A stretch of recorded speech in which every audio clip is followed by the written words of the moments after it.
Punk Revolution now. Let's calm down now. I just gotta get it out of my system. And now that it's all out of my system, we can begin with the video. The worst albums of 2021. Thank you for everybody who watched my best albums of 2021 video. I appreciate all the comments and likes it's getting and everything. I always appreciate that very much. But I figured it was time to shake it up a little bit, do a video on the worst albums of 2021 because, let's be real, all you people who watch these videos, I know what's wrong with you. You're all twisted.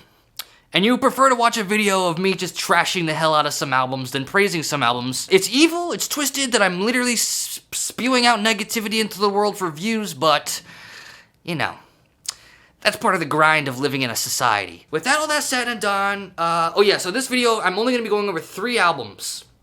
Just 3 albums I don't like, unlike 20 albums like I did in the last video, because I feel like, one, I don't want to just go listing all these albums I don't like. That's just kind of a douchebag thing to do. And 2, I feel like if I narrow it down to these 3 albums, it's gonna really sink into your soul how bad I hate these 3 albums. These 3 albums have hurt my soul so bad that I kind of want to make a video trashing them because I need to get the pain out of my system one way or the other. So, with all that said and done, let's talk about the 3 worst albums of the year. Thanks for subscribing, by the way. We're getting really close to the 5,000 by the end of the year challenge, and I'll make a new metal song if I get there, so thank you for that. And, okay, number 1 is, I need the power from Goku to give me the power so I can tell the world how bad this album is.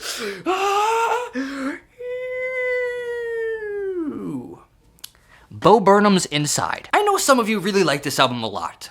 If you really like this album a lot, then just hang in there till we get to the top 2, because I'm about to just destroy this album so hard it can't walk ever again. If you're someone who doesn't like this album, which is I think most people, but they had to keep it to themselves and be quiet about it because there was like a long period of time after this album came out that you couldn't say anything because everyone was too busy talking about how amazing this album is. If you weren't one of those annoying ass fucking drones talking about how good this album was, that was one of the worst months of the year.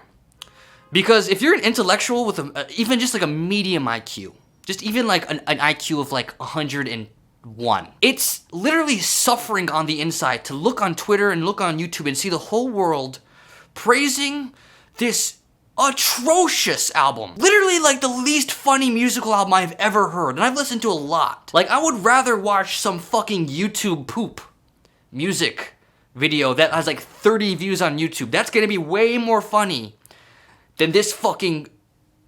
I'll say... Okay, so honestly, it is a pretty good album. I will be honest. It's actually a very good album from a technical standpoint if you are under the age of 6 years old. If you are 5 years old, then okay, I understand. This is a hilarious album for 5-year-olds. Go ahead, put your fucking diapers on, shake your ass to songs about Jeff Bezos. Ha ha ha. So funny. But for everybody else who's over the age of 7... if you enjoy this album, you literally scare the shit out of us normal people. Because you were like, that's just terrifying to know that there are people out there, a lot of people out there on this planet, who literally have the lack of cognitive abilities to be able to understand, oh, this album is fucking trash. It's like watching someone go to the chalkboard to solve 2 + 2, and they just keep writing 3 over and over again, erase it 3, erase it 3, erase... Like, the stupidity is just suffering. And then, not only is the album horrible, and just so fucking cliche, and just so, like, we're gonna write an album about staying inside and being on the internet. Wow! And then just seeing everyone praise it. And, like, now, finally, the praises settled down, and we can all just say, like, wow, that was cringe. Alright, got that out of my system. I can go fucking, oh god. And if you enjoy that album, I'm so sorry you just had to hear me say that. I know some of you are probably crying right now because of that, but more proof it's for little kids, huh? Moving on to number 2. Number 2 is, you guessed it, obviously, it's Lana Del Rey's Chemtrails Over the Country Club. This album is just straight up bad. It's just straight up boring as fuck, bad, mediocre, acoustic guitar, singer-songwriter, boring ass ballads that any theater kid, I bet you if I were to pay for an hour of studio time for a 17-year-old in high school who's a theater kid, give them an hour in a studio and just let them express themselves, they would come up with way more interesting, way more emotionally charged, way more artistic music than this. Because this is literally just take someone who's so famous and have them write just the most boring fucking songs you've ever heard in your goddamn life. That's all there is to it. I don't have much to say.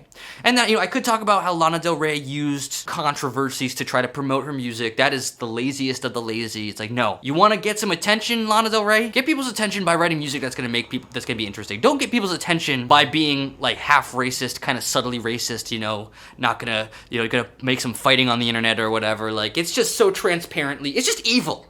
So you have a boring album made by an evil person. Yeah, that's number 2. Why didn't I talk so much about Lana Del Rey's album?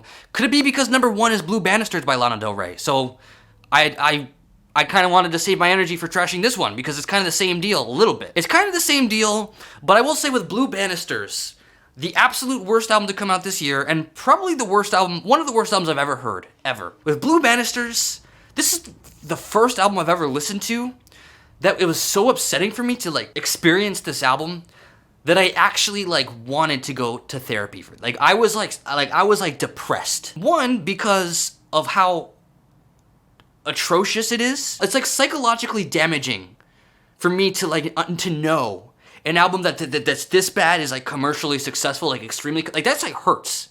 That hurts. Like that's like dystopia. Like it's like I live in a dystopian science fiction novel and I won't wake up. I go to therapy for that. It doesn't help.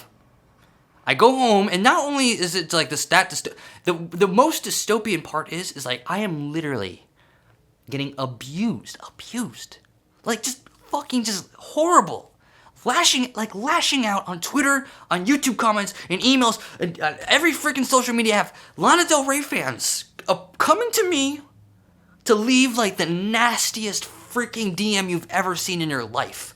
From like a bunch of like 13, 14, 15, 16, and even some 20-year-olds. Like, what the hell? Like, that's just like such a horrible reality check. One, I live on a planet where this like music this bad can get popular. And two, I live on a planet full of just evil people who will go up to strangers and attack them. Horribly, like abusively, just terrible, saying terrible things. Over this album. It's like, it's so bad. How could anybody go out of their way to hurt another human being, first off? And two, if you're gonna do it, you better have a good reason, like defending your family or something, but no. These are... hair in my mouth. These are kids. That is just, it makes me scared for like, it makes me reconsider, maybe human nature is just bad. That's how bad this album is. It gave me a freaking existential crisis. Like, how am I gonna freaking survive knowing that kids are this bad? Not kids, just like that kids can be this bad. That they get brainwashed into the cult of Lana Del Rey, celebrating the fucking worst goddamn music of your life, and literally attacking people. Like, I literally have zero doubt in my mind that if given the possibility to, some of the people in these DMs would literally like stab me to death if they had a chance. That's the reality we live in. Over freaking Lana Del Rey. So also shame on you, Lana Del Rey, for not taming your fans or something. Like just yeah. So that Lana Del Rey, she really did a number on me this year. I'm fucking in pain. Chemtrails over the country club, that hurt my soul. Hurt my troll soul, my troll hole soul. But with Blue Banisters, it was like 2 in a row, and even more abuse to stick. Like that was just like kicking a dog while it's down. So worst album of the year, and that's it. I'm just gonna do 3. There's been other albums this year I haven't loved. Other albums this year I've actually really disliked. We could talk about Justin Bieber, blah blah blah, but that's kind of boring. No, you need to know about Bo Burnham and Lana Del Rey. That's it. Just 2 artists who hurt me this year. Bad. I'm very emotional. I'm a very emotional guy. That's why I love music so much, is because when it makes me feel very intensely, and that's like a drug to me. But comes with some bad news, which is when you listen to bad music, it literally hurts your freaking soul. I'm in pain from this. Alrighty, folks. Thank you so much for watching. One last quick plug. I'm gonna be kind of putting this in people's faces for the rest of the year because I am releasing an EP January 7th, 2022. My first electronic project I've ever done. If you like hip hop, industrial hip hop, IDM, techno, house, whatever. If you just experimental, grimy kind of electronic music, check out this EP. It's my first electronic EP under the name Joker Card. So yeah, it's gonna be on Bandcamp, and it'll be out January 7th. And it's a very, very, very easy way to support my channel. It's just to you don't have to buy it, just listen to it. That's all. Spotify. It's gonna be on Spotify too. So, and everywhere else. Thank you for watching.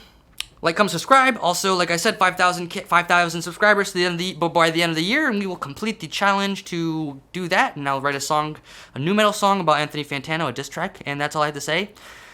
Like, comment, subscribe. Always appreciate it. Worst albums of 2021. Let me know what you think in the comments. Let me know your worst album. And that's all I have to say.